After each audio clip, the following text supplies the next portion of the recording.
Mine eyes have seen the glory of the coming of the Lord. He is tramping out the vintage where the grapes of wrath are stored. He has loosed the faithful lightning of his terrible swift sword. His truth is marching on. Glory, glory, hallelujah. Glory, glory, hallelujah. Glory, glory, hallelujah. His truth is marching on.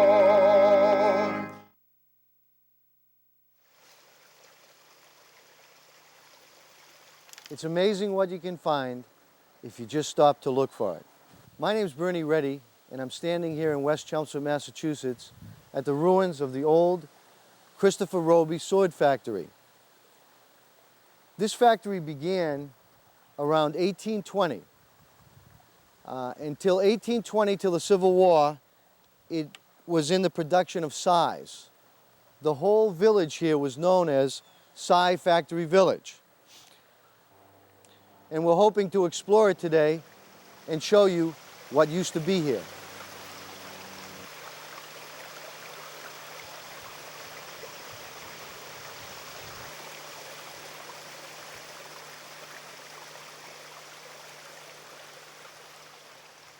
I'm down here in the spillway, which would have been used to control the height of the water for the factory.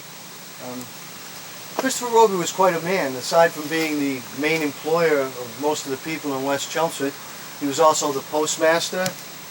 He was the state representative to Boston from Chelmsford. He also formed Troop F, which was kind of like the National Guard of its day, in response to the fear that the Confederates were coming down from Canada to invade New England. Christopher Roby lived right on the other side of Stony Brook, so why don't we take a walk over and look at his house. Roby had such a varied life. He was not only a manufacturer of agricultural implements and edged weapons, but also he was a much more gentle man than his reputation as a sword maker would indicate. You look at his photograph, and I think you see a man, he's wearing spectacles, and he's kind of rotund, and he doesn't look like he's a very aggressive. And yet, I think you can read into that a person who would be well capable of leaving his estate, such as it was at the time when he passed away, to the people of West Chelmsford for the beautification of their community. Someone who would do that, I think, is very public-spirited and would have to have an affection for his fellow townsmen. In 1820, it was Farwell that saw the potential of this site for a factory. He began producing size. He subsequently sold out to a man named Sawyer, who went into partnership with Christopher Roby. They did very well. They made quite a few size and were doing well, and in 1848, the railroad came right next to their factory. At this point, they were able to sell their product all across the United States. In fact, Christopher Roby sold most of his farm implements to the southern states. Everything was going along fine until something happened. War.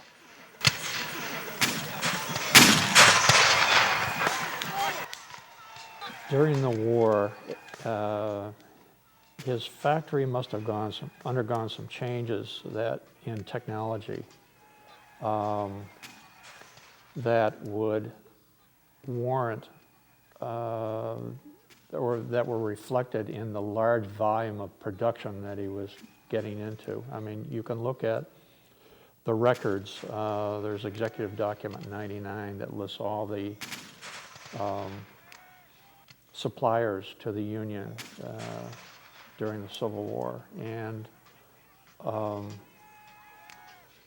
he produced, the numbers of the contracts show that he produced well over 48,000 swords for the Union. And that's not including officers' presentation swords or Masonic swords or anything else. These were contract military swords. And in order to produce that volume with the type of steel that was required, he would have had to have instituted some new technology, particularly the use of cast steel. Ames had done it up in Chicopee, and the other manufacturers were having to, I think there were more than 25 contractors supplying swords to the Union during the Civil War. And they all had to tool up to do that. And whether or not the factory was originally large enough to handle fabrication of cast steel, I don't know.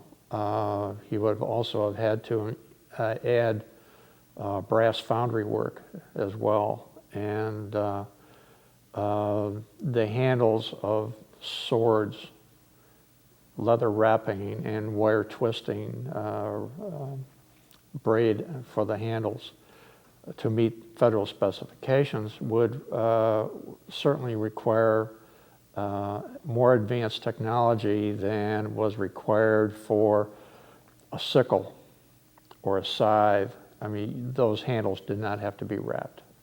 So he's going from a straight forging and woodworking proposition into foundry work, drawing wire,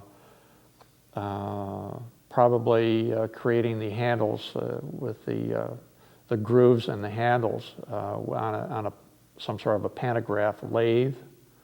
All this requires much more advanced technology than for the production of simple agricultural tools.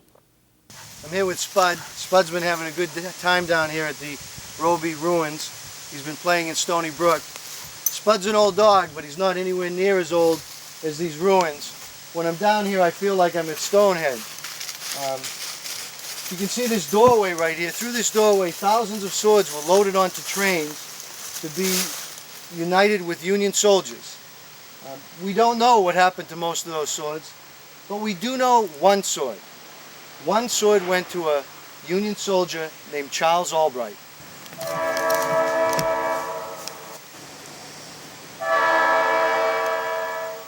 General Albright was a transplant to this town of Mauch Chunk. He came to this town in 1856 and started a law practice. Because of that, the fact that he was born in Bucks County, there isn't a whole lot of personal knowledge of him before that time, or as far as his personal past goes. We do know that he was a man of many hats. When he arrived in Jim Thorpe, he was a lawyer, then he became a soldier, he became a statesman, he became a bank president, part owner in a bank. He became a foundry owner. His foundry, which was called the Mauch Chunk Foundry, produced shells, and they were said to be some of the best shells that were produced in a private concern during the Civil War. So the general had his friends and allies in the town, but he also had his enemies. He would have had enemies that were opposed to the war effort. And the general, as we've been saying, was pro-Union, pro-Lincoln, and he wanted to see an end to this war and to see it ended by any means, and that meant by military means. They were termed buckshots. It was in the Hazleton area. A lot of them were revolting against the method of the draft. if you had $300 in the beginning of the war, you could buy yourself an exemption. You didn't have to go, or assign someone else to go. Mr. Gowan of the Philadelphia Reading Railroad, he was an attorney in Pottsville at the time. He elected to pay his $300. So someone went in this place. Let's exaggerate. Let's say that person was killed. Let's say now it was your turn to go, and you didn't have the $300. How would you feel? Or some of the first men who volunteered for 3-month duty were sent into Harrisburg, and the rules changed. They said, now, thank you, gentlemen, you're in here for 3 years. So number one, you wouldn't have the $300, and you wouldn't have, you resent someone tricking you into going in for 3 years rather than 90 days. So there's a lot of resistance. And the miners were saying, why should we go down south and free those slaves? We're slaves here. Then those slaves will come up and take our jobs. So they weren't really in sympathy with the war effort, and they were violently opposed to the method of the draft. The feeling in Mauch Chunk during the Civil War was so strong and so fractured as far as peace Democrats wanting a quick end to the war versus the Union forces of a Lincoln and a General Albright who wanted to pursue this to the end and win a decisive battle or put a decisive ending to this war on the battlefield and not in any kind of negotiations. Therefore, General Albright would have been on a corresponding basis with President Lincoln. In fact, in 1863, things were so bad in the coal regions surrounding this town that General Albright appealed to the president to send in forces, federal forces, in order to police the coal fields because they were disrupting the coal shipments out of this area. Coal was very crucial during the Civil War to the war effort because it fueled the steamboats and it had to do with fueling the factory, and the machinery of war was dependent on coal and fuel at that time.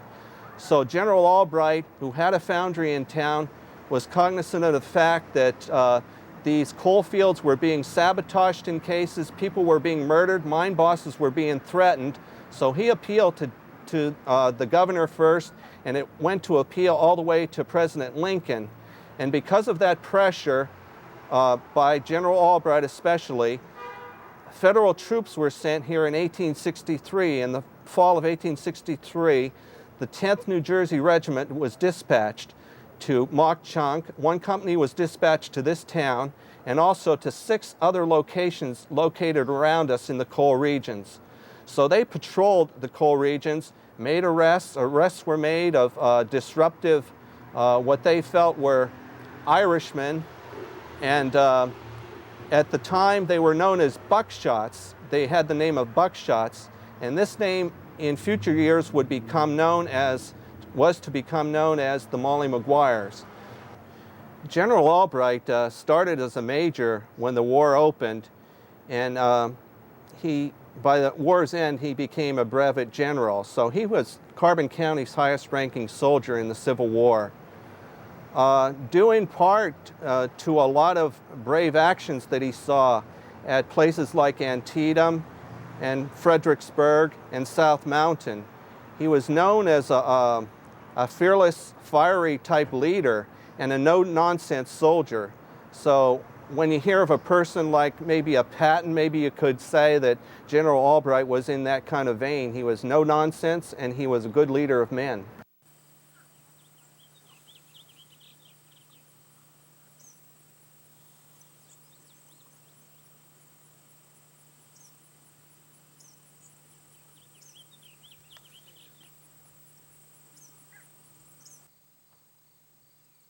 I'm standing here at Antietam Battlefield, where on the morning of September 17th, 1862, the 132nd Regiment Pennsylvania Volunteers came out of the East Woods, way back in here, came by the Roulette Farm, which you can see down the lane, and came up over these small ridges.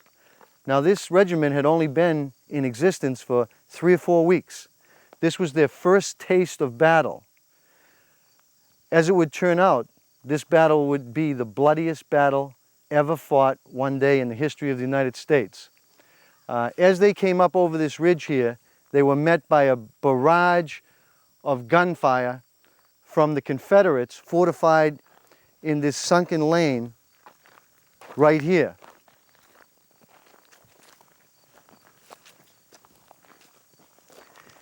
Now, as you can see, looking down this lane, it looks like a natural fortification, and for hours it was.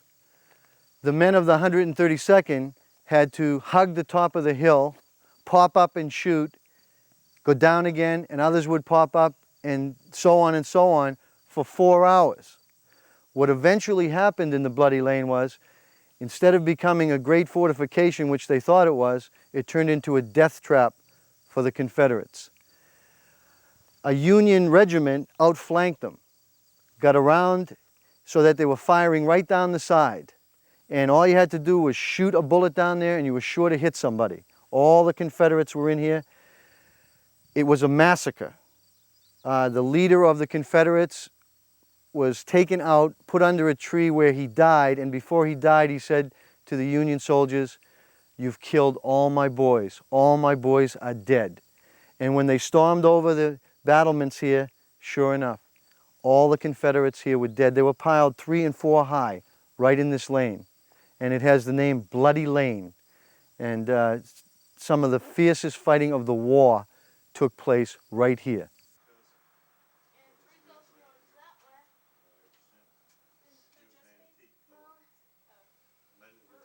I'm standing here at a statue to the 132nd Pennsylvania Volunteer Infantry at Bloody Lane. The picture on the front of the monument is to Colonel Oakford. He was killed right in the opening minutes of this battle. This monument is here as a tribute to the bravery of the 132nd Regiment, charging over this hill with the Confederates down here at point-blank range, decimating their ranks. They showed unbelievable courage.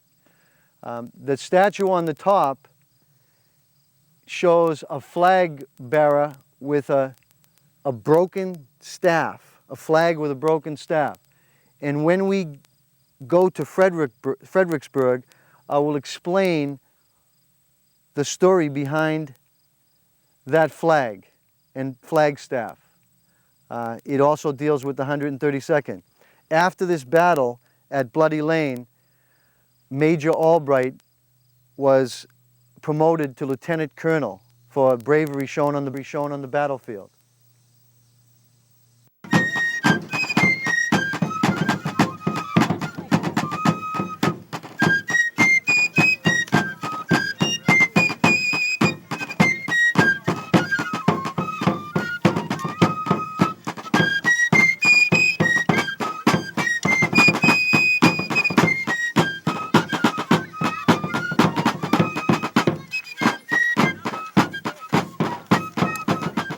I'm standing here on the sunken road at Mary's Heights overlooking the city of Fredericksburg.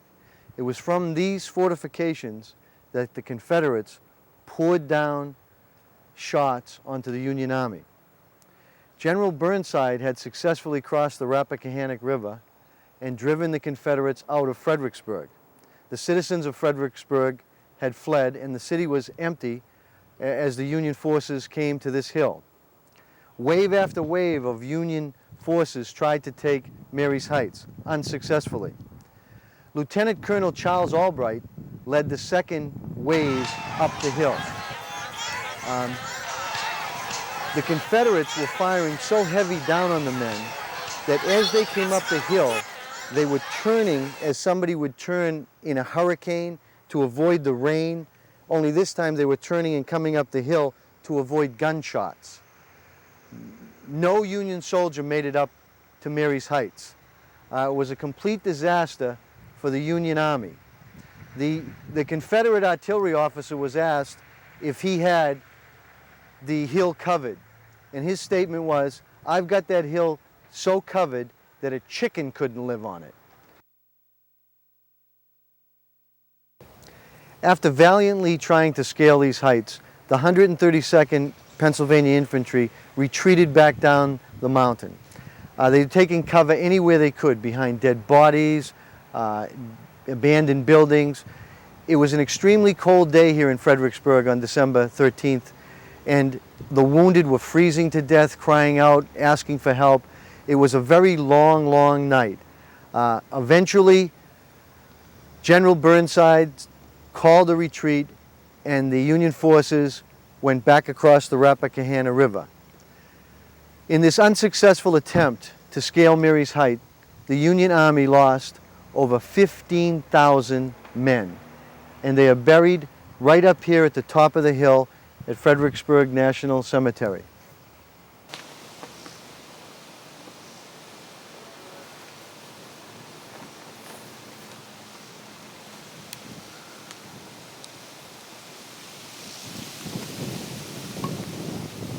I'm standing here at Corporal Walker's gravesite. Corporal Walker is the only known member of the 132nd Regiment buried here. All the other men of the 132nd Regiment that died scaling Mary's Heights have been buried here, and their graves are unknown. In those graves are 6 men who carried the flag of the 132nd Regiment. At Antietam Battlefield, at the Bloody Lane, there is a monument to the 132nd. On the top of that monument is a statue of a soldier holding a flag with a broken staff. That was taken from the assault on Mary's Heights here at Fredericksburg. 6 men, each time they were shot down, another man would grab the flag, and 6 men were killed scaling Mary's Heights, just keeping that flag from touching the ground. The last person that carried that flag was found in a church in Fredericksburg, dead, with the regimental flag.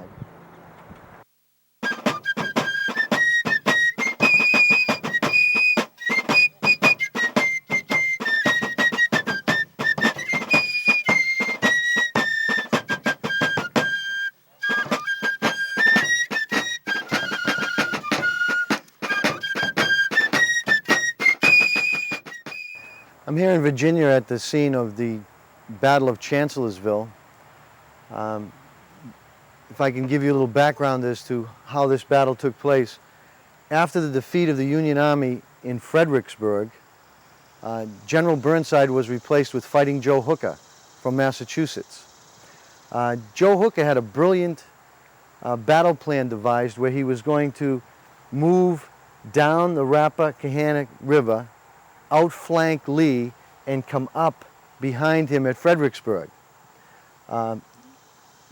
Lee showed his brilliance once again in the fact that he divided his army in front of superior forces. Hooker had about twice as many men as Lee had, yet Lee still divided his army and brought a part of his army over towards Chancellorsville to meet Hooker. When he got to Chancellorsville, he again took a daring chance and divided his army a second time. General Stonewall Jackson took a part of the army and outflanked the right side of the Union forces. He then drove the 11th Regiment down a plank road in panic. These soldiers panicked and ran right down this road, right into the rest of the Union forces. And the whole army seemed to break into panic. At this point is where the 132nd comes in to this battle. They were one of Hooker's last lines of defense. As these panicked soldiers were running down the plank road through their lines, their job was to calm these soldiers, turn them around, and get them to fight again. And it was a very difficult job. One of the things that really saved the Union Army at this point, and it's kind of strange, they brought the Army band up, and they had the band playing the Star-Spangled Banner. And as the panicked soldiers came running down the plank road, they seemed, when they heard and our flag was still there and this type of thing, calmed down, turned around, and with the 132nd and some other regiments actually held the line against Stonewall Jackson. Nightfall came, and it was at this point that Jackson was out looking over his forward lines and was actually shot by his own men. Lee, upon hearing this, at this point Jackson's left arm was amputated, and Lee heard that Jackson's left arm had been amputated, and he said, Jackson may have lost his left arm, but I lost my right arm. And it indeed was a blow to the Confederacy, even though this was probably the most brilliant campaign Lee ever engineered. It was a blow to the Confederacy because in a few days Stonewall Jackson died. As the Union forces backed up, there's some controversy as to what Fighting Joe Hooker was doing during this time. Lieutenant Colonel Albright had been promoted to Colonel Albright because of his bravery at the Battle of Fredericksburg. He actually went into the tent of Hooker, and he believed, in his writings, he stated that he thought Hooker was drunk. And a lot of the facts seem to substantiate that in the fact that for 8 hours, no commands were given as to what the Union Army should do. And because Lee was all over the place and they were just sitting there. And had he been injured, as was the story, his next in command would have taken over and given some orders. But nothing took place. So Albright felt that he was intoxicated. What Hooker then did when he did resume command was he just backed his army back across the Rappahannock and left in defeat, utter defeat. So we had the Battle of Fredericksburg, a defeat for Burnside. That was in December. Then we go down to May, the first week in May. Fighting Joe Hooker is routed by Lee.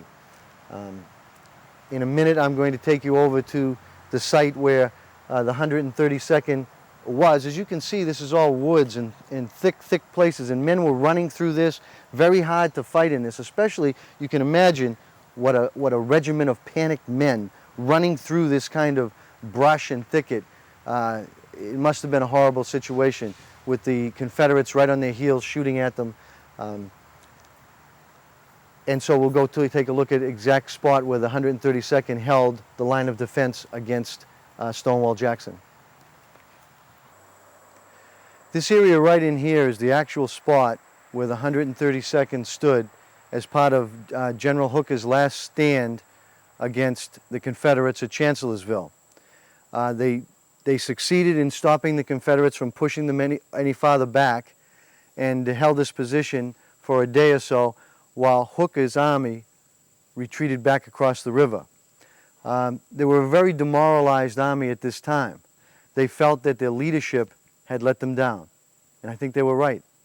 For a whole day, while Lee maneuvered all over the place, the Union Army just sat here bottled up in Chancellorsville with superior numbers. But the Confederates were able to outmaneuver them with superior generaling. And so as this army moved out, they were very, very demoralized. And it wasn't that the men didn't fight hard and weren't patriotic and didn't believe in their cause. They just seemed to be not able to get a general equal to Robert E. Lee or Stonewall Jackson. And it would take a little while longer before the Union would come up with a general to be the equal of those two.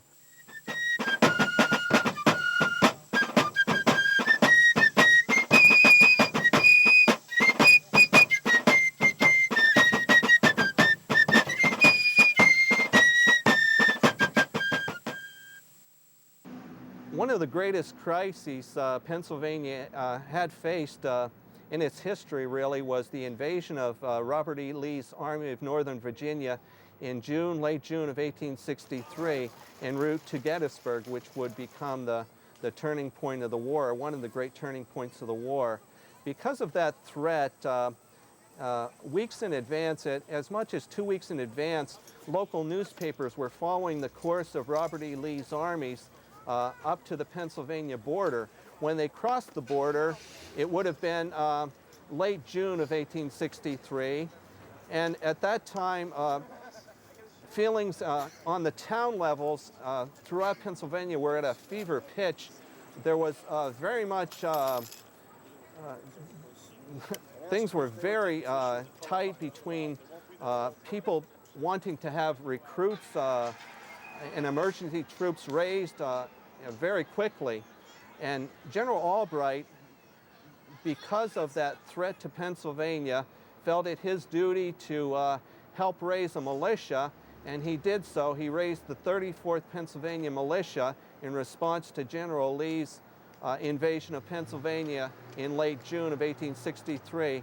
They did that very quickly. They raised a company and finally an actual militia, and they were en route to the southern border where they knew of the fighting taking place, and by the time they reached the Harrisburg area, the fighting had already been decided and Lee had been turned back. Now, as far as the rest of the coal region community, I can't think of any other patriotic town than the town of Mock Chunk that was able to rally or muster a troop, a militia troop, that fast.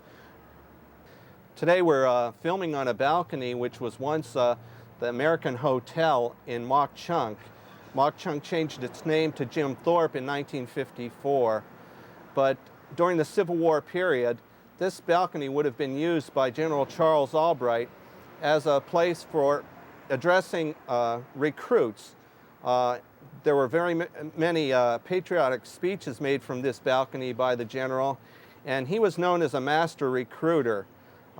This town turned out probably one of the highest ratios of recruits, enlisted men, to the population number in the Union. I think there were 2,000 men recruited in this town, and the population, the overall population, was about 21,000.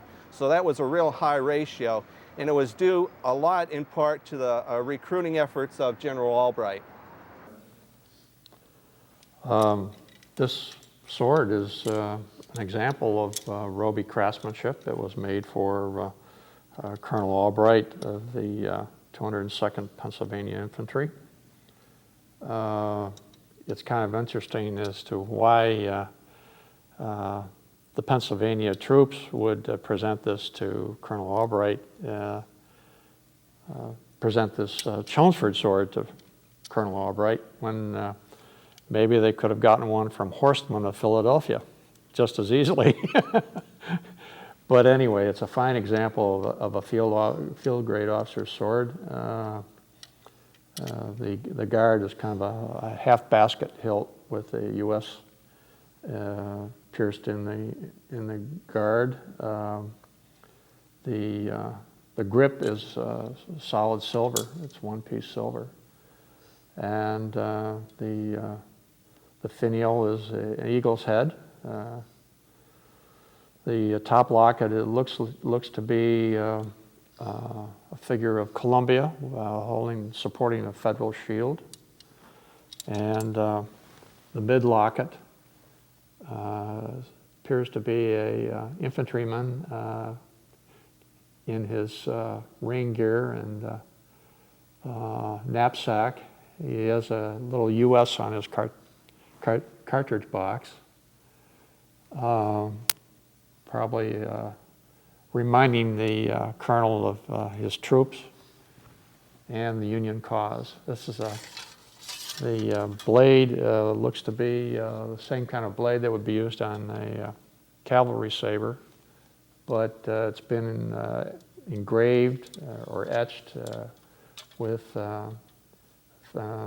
Federal eagles and the letters U.S. and Roby's mark is on here. It's C. Roby and Company, West Chelmsford, Massachusetts. Pays to advertise. It's a fine example of a presentation officer's saber of the Civil War period.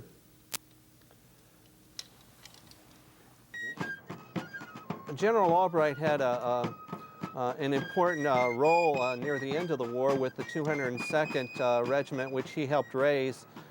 He was put as it seemed to be like a policing type duty at the time, but it was actually a pretty delicate job. He was faced with, in many cases, dealing with partisans and guerrilla types of like a John Mosby, a Colonel John Mosby. And for that reason alone, it was hazardous duty. His job was to protect the Union railroads in south of Washington, D.C., and it was a critical job because they had to maintain that, that transportation link. And in one case, the case which is probably most famous for General Albright, the place where he actually won his brevet to Brigadier General, was in defeating a group of Mosby's men while protecting it, the railroad, or doing this police type work. The account goes that he rode full force into a group of the enemy, and he had his pistols blazing. And this wasn't uncharacteristic. There are cases too in the Civil War, the cases of Antietam and Fredericksburg, where he was a strong leader of men, where he would have been fearless in battle, and he earned his spurs in those engagements also. But it was at the engagement in the face-off with Mosby's guerrillas that he actually won his brevet brigadier generalship in 1864. Oh, Troop F is kind of a, that's Christopher Roby's unit that he organized during the Civil War as a cavalry troop. And they were called out to respond to the Confederate raid up at St. Albans. It really threw the whole northeast frontier into a tiz because they expected further raids. That was not the only isolated one, and they had good evidence that there was more raids planned. And the independent volunteer militia was going to be relied on to respond to any further incursions. They burnt some buildings. They wounded 8 people and murdered 1, and they robbed 3 banks. They took over $200,000. Supposedly it was going to be turned over to the Confederate States of America Treasury, but there was indication that they had planned more raids of this sort in the area. So the Troop F would conceivably be called out again and again if this was going to recur. They were recalled the following day because they did capture the raiders, and but the Canadian government let them go. The town of Mauch Chunk during the Civil War was a split town. There were a goodly number of Democrats, which were called pro-peace type Democrats, which General Albright really didn't like at all. Because of that, he would have had his enemies as far as the peace Democrats and the Copperheads. The Union forces, on the other hand, the pro-Lincoln forces, would have been supportive of him and would have admired the man as a strong Unionist who didn't believe in any case that this Union should be divided. So he was very pro-state and pro-Lincoln and pro-Pennsylvania because Andrew Curtin was also a pro-Lincoln governor at the time. I understand he was a hero of the war. He was very dedicated, very dedicated, a loyal citizen. And I think he was extremely strong in his views. I think a lot of times that I presume that he may have interpreted the miners who were working for a better working condition. Boys were getting killed in the mine as young as 7 years old. People were up to read one article, a man he was 9 years old, went into the coal breaker, started working. By 16, he graduated into a labor in the mines. By 20, he managed to get a teaching certificate. By age 40, he died from lung disease in that short period of time in his earlier careers. So the working conditions were very bad. So I think in the early stages of the war, I think maybe possibly General Albright misinterpreted some of those strikes as anti-war efforts. I think it was primarily for better working conditions. And I think in his dedication, he probably felt that would be very unpatriotic. So I think he misinterpreted sometimes, maybe exaggerated. General Albright was involved in politics, as far as I could tell, from 1860 when he was a delegate to the Republican convention to nominate Abraham Lincoln. After the war ended, he re-entered politics. He took off his uniform and his role as a soldier and took on the role of a statesman and citizen. And he became a state representative, a U.S. representative, after the war ended, a one-termer. He served for 2 or 3 years, I believe. So he was a statesman. He knew his way around political circles. There was correspondence between General Albright and Andrew Curtin throughout the Civil War, and even in some instances he went all the way to the top and corresponded with Abraham Lincoln. So he knew his way around the political circles. Also, I think it's interesting that while all this was going on, he was also postmaster. Now, normally that's a full-time job for somebody, and yet he was able to fulfill that for a number of years. I don't know if you have seen the cachet, the envelope cachet that was used by the Roby Manufacturing Company, but he had his business envelopes printed with a cachet that was a logo for the Roby sword company, as well as he made his own hand cancel stamp, which was a Masonic square and compasses. I think his appointment as postmaster of Chelmsford must have been kind of an interesting occasion, and I think that it would be interesting to know more about how he went about fulfilling that function.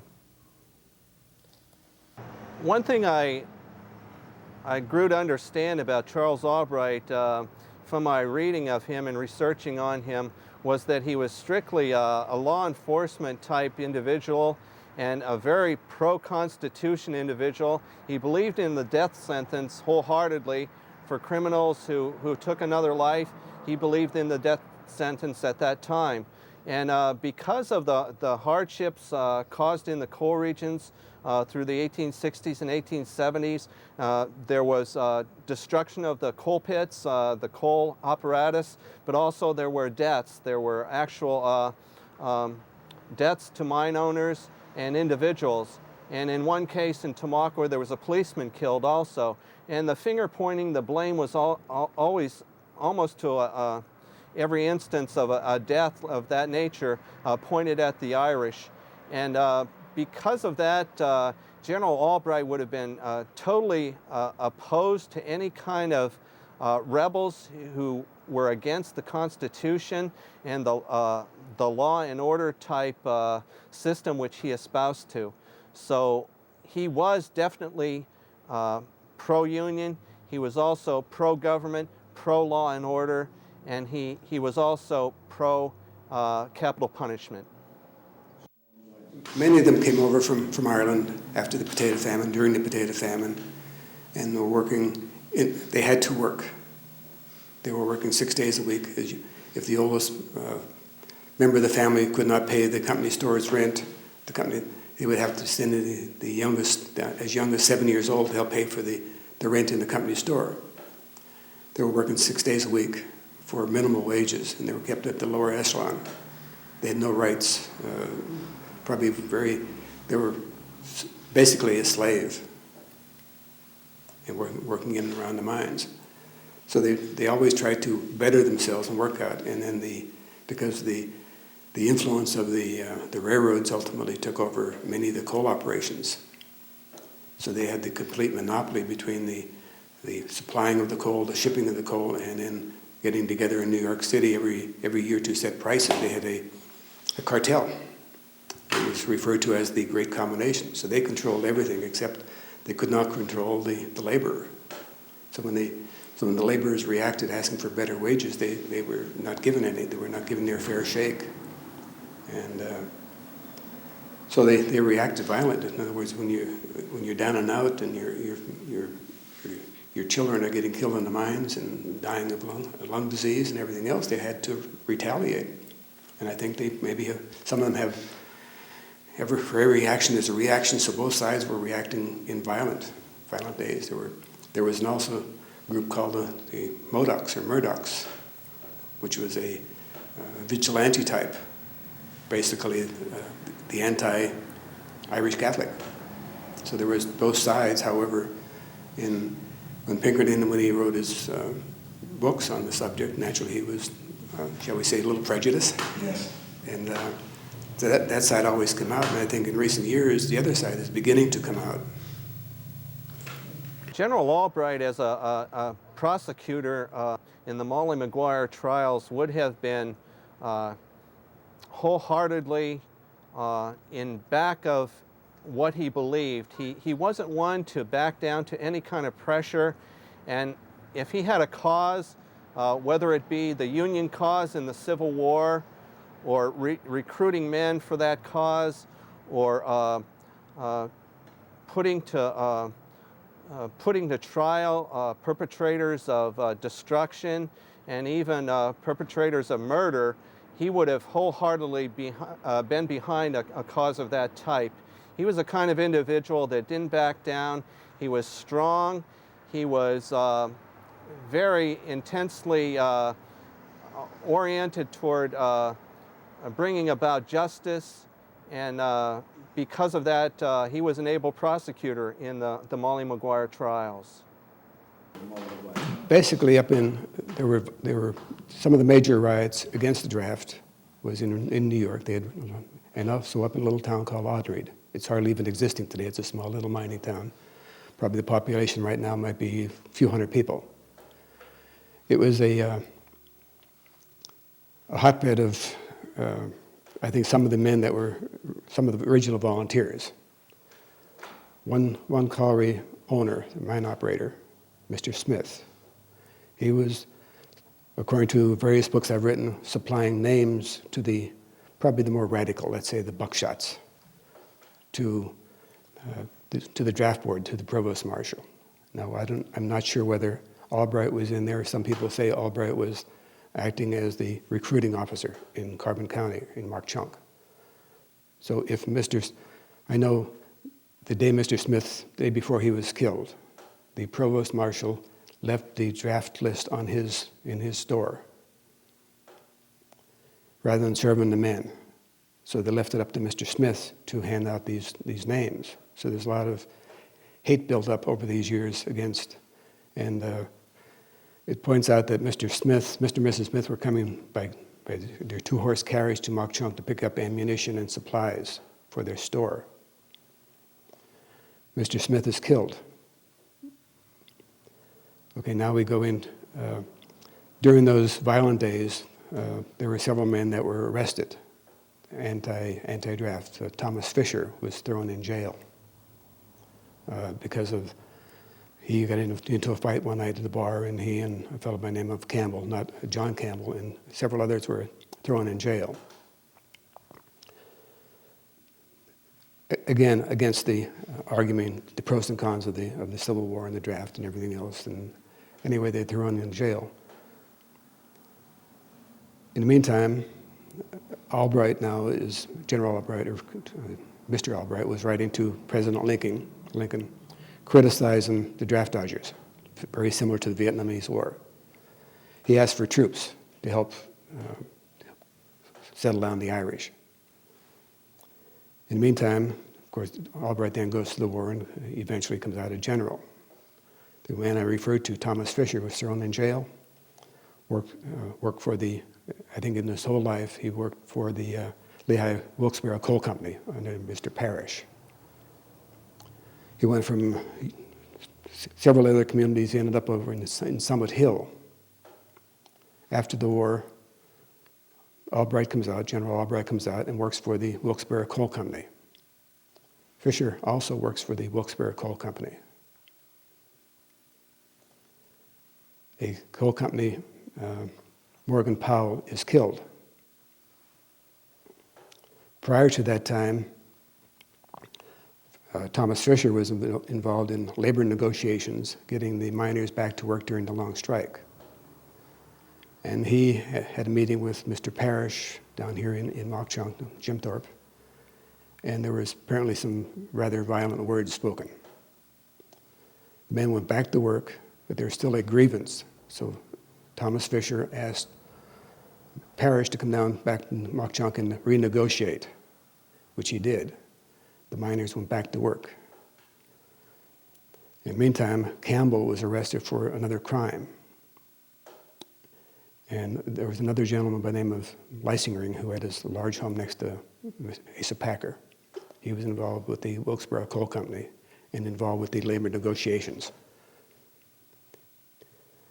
He then wrote, he says, I'm worried about me because I know from Campbell, and are they after me? So he writes a letter to Mr. Leisingring, a friend of his who he's worked under for years. Mr. Leisingring casually mentioned that letter to Mr. Albright.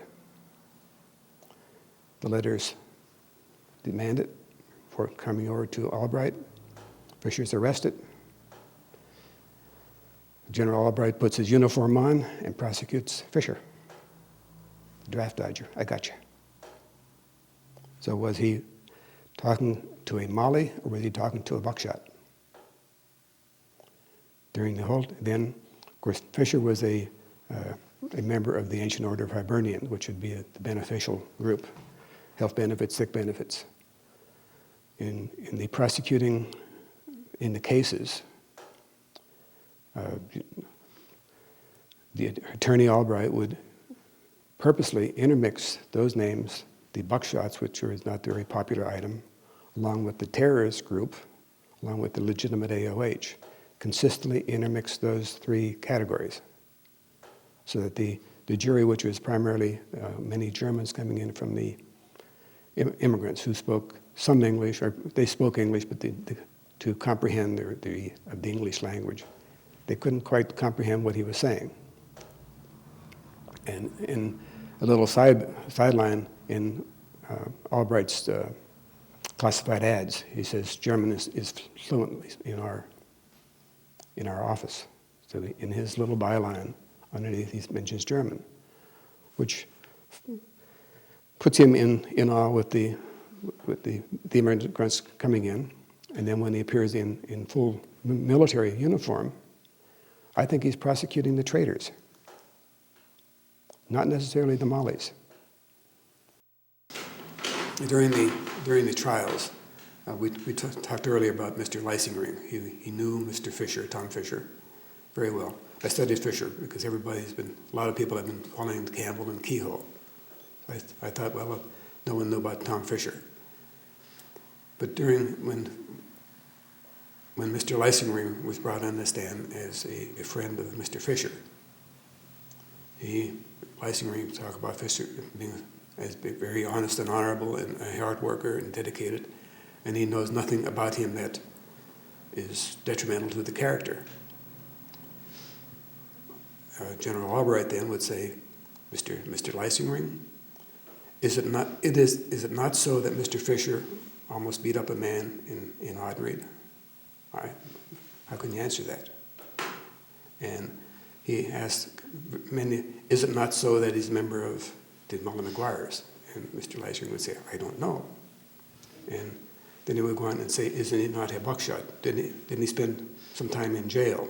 Is it not so?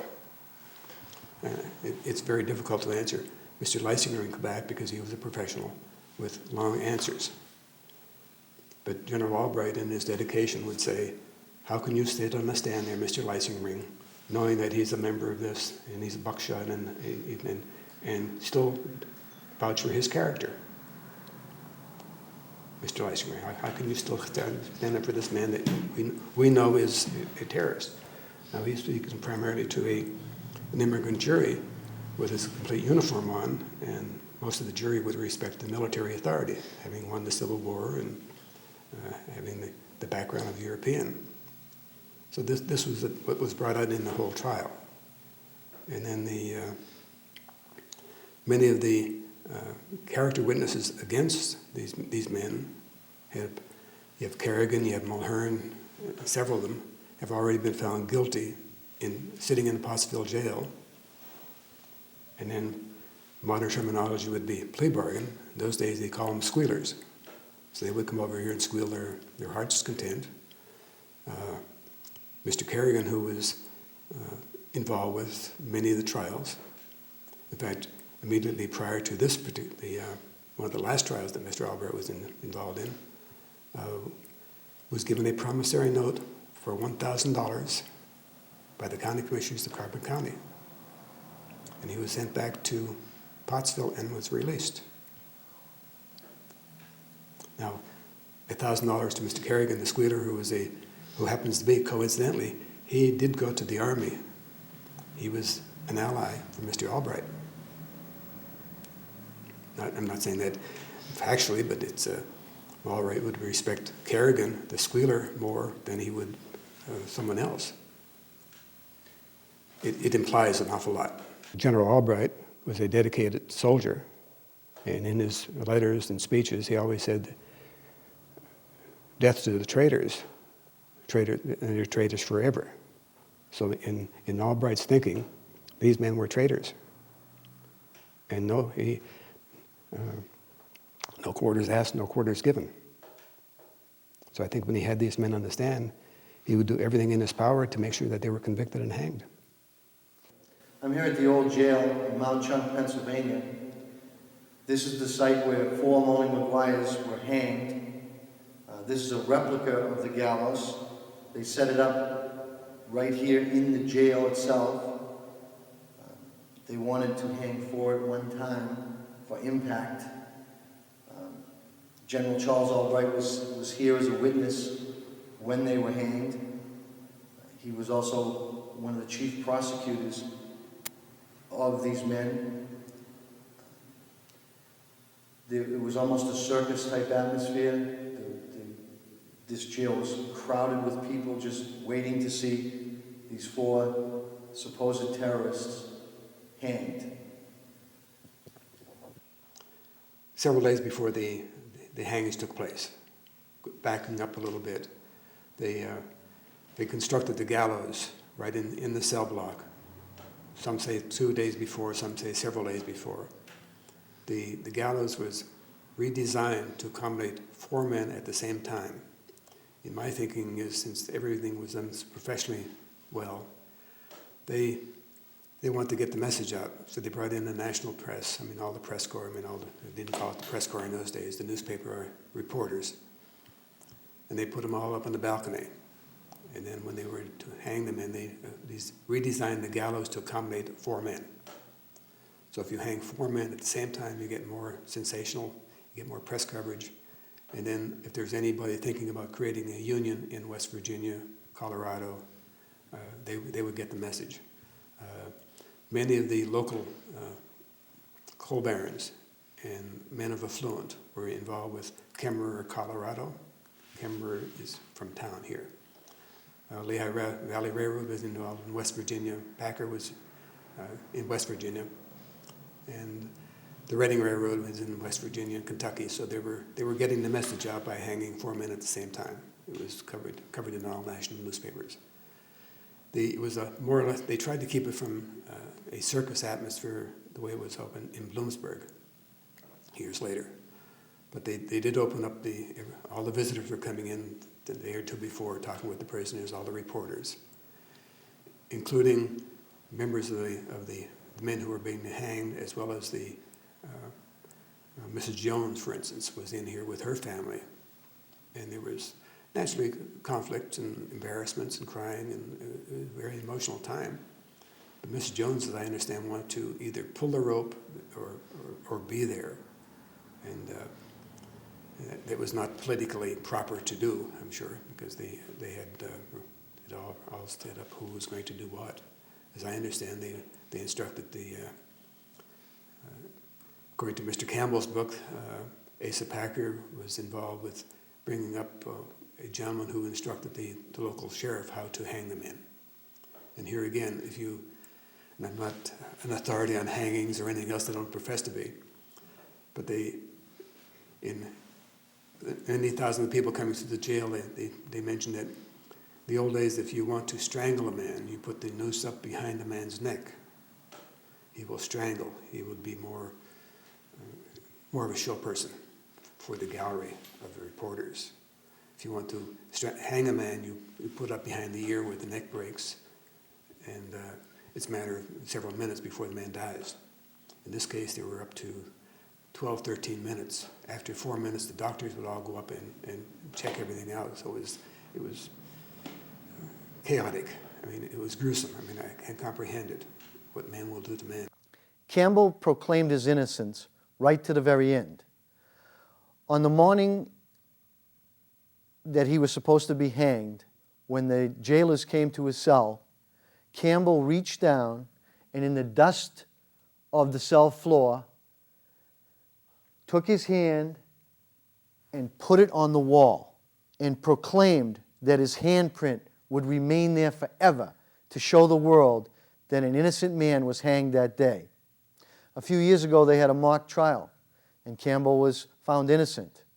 But I guess that didn't satisfy him, because even today, his handprint can be seen on the cell wall.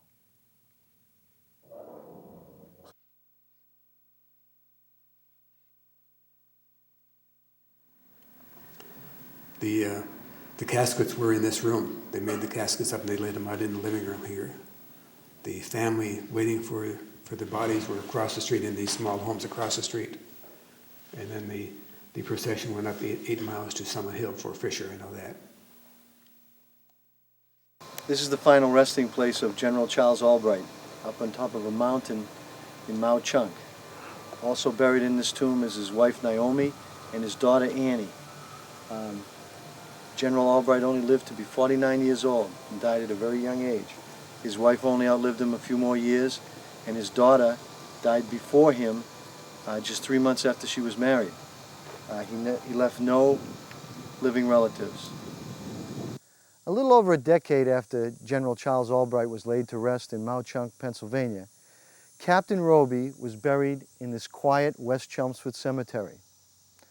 The lives of both men paralleled each other in quite a few instances. For instance, they were both active members of their churches. Christopher Roby was an active Mason. General Charles Albright was on the building committee on the church in Mauch Chunk, Pennsylvania. Both men established reserve units. Captain Roby formed Troop F in Chelmsford, and General Albright formed the 34th Pennsylvania militia to help defend the coal fields, which the coal from those coal fields came up here to Chelmsford to fire the furnaces in Captain Roby's sword factory. Both men met President Grant.